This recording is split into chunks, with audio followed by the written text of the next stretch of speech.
അങ്ങാടിപ്പുറം സ്വദേശിയും പൊന്യാകുർശിയിൽ താമസക്കാരനുമായ Muhammad ബിൻഷാദാണ് Kozhikode medical college ആശുപത്രിയിൽ ചികിത്സയിലിരിക്കെ ഞായറാഴ്ച മരിച്ചത്.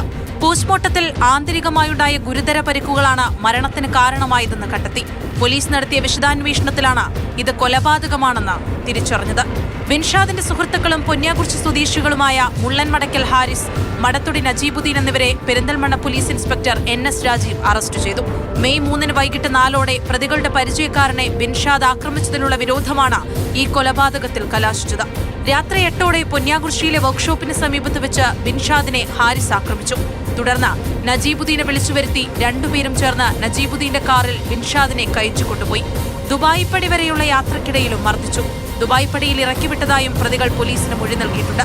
തുടർന്ന് സമീപത്തെ ഗ്രൗണ്ടിൽ അബോധാവസ്ഥയിൽ കണ്ടെത്തിയ ബിൻഷാദിനെ കാറിൽ തിരികെ കയറ്റി ഇയാൾ താമസിച്ചു വന്നിരുന്ന പൊന്യാകുർശിയിലെ ഷെഡിൽ കിടത്തി. പിറ്റേന്ന് രാവിലെ ബിൻഷാദ് കുഴഞ്ഞു വീണ് കിടക്കുന്നതായി കണ്ടതെന്ന വ്യാജേന പെരിന്തൽമണ്ണയിലെ ആശുപത്രിയിലും പിന്നീട് കോഴിക്കോട് മെഡിക്കൽ കോളേജിലും പ്രവേശിപ്പിക്കുകയായിരുന്നു. പ്രതികളുടെ അറസ്റ്റ് പോലീസ് രേഖപ്പെടുത്തി. മാതൃഭൂമി ന്യൂസ്, മലപ്പുറം.